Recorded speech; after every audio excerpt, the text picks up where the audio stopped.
Une autre façon graphique cette fois-ci de représenter des systèmes dynamiques est l'utilisation des schémas blocs ou des diagrammes blocs.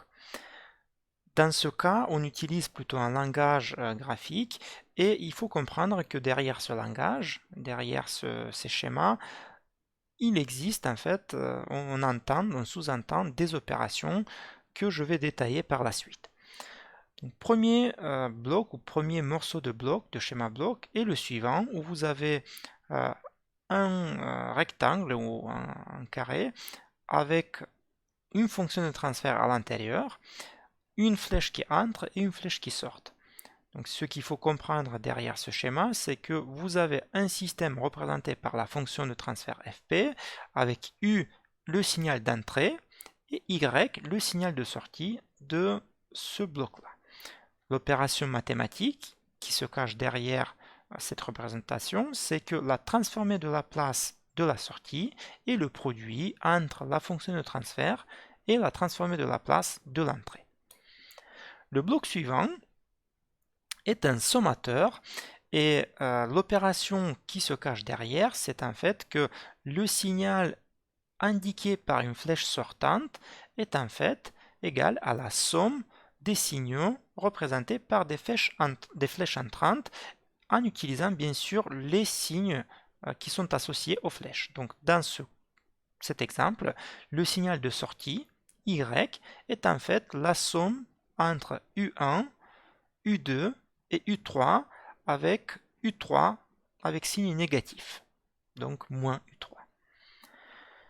Lorsque vous avez une connexion comme celle qui est représentée ici, il faut comprendre derrière que c'est une reproduction du même signal qui est renvoyé dans deux directions. Donc il ne faut pas confondre avec un schéma électrique, avec un circuit électrique où par exemple le courant qui va dans ce sens-là se divise en deux et donc le courant sera dans un nœud sera la somme ou la somme de tous les courants entrant dans un nœud est égale à 0. C'est pas du tout ça. En fait, c'est euh, une duplicata, si vous voulez, une réplique de la même information qui est envoyée dans deux endroits différents. Donc dans ce cas-là, on va dire que le signal Y1 est la même chose que le signal Y2 et est la même chose que le signal U. Avec ces trois types de représentations de base, on pourra construire des schémas blocs plus complexes et par exemple, une des briques élémentaires, c'est aussi l'association de deux fonctions de transfert en série. Donc la connexion en série de deux fonctions de transfert F1 et F2 qui aura en entrée un signal U en entrée de F1. La sortie de F1 est en fait l'entrée de F2 et la sortie de F2 est représentée par le signal Y. Dans ce cas-là, si l'objectif est de déterminer quelle sera la sortie du système complet qui est représenté par ces deux blocs en série, dans ce cas-là, on pourra dire que Y est égal à F2 multiplié par ce signal-là, ce signal intermédiaire, mais à son tour, ce signal intermédiaire est égal en fait à F1 multiplié par U de P. Et donc, finalement, on pourra écrire tout simplement que Y de P est égal au produit de F2 avec F1 et la transformée de la place de l'entrée. Donc, la fonction de transfert équivalente de ce système, composé de deux sous-fonctions connectées en série, est en fait le produit des deux fonctions de transfert. Donc une connexion en série équivaut à une multiplication des fonctions de transfert.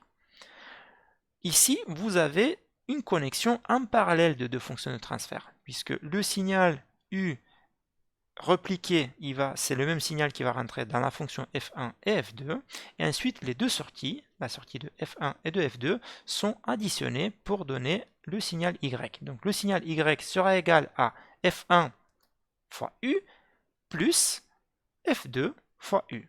Et donc si on factorise par U, on pourra représenter la fonction de transfert globale du système, représentée par ce schéma-là, avec une fonction de transfert équivalente qui est tout simplement la somme des deux fonctions de transfert F1 et F2.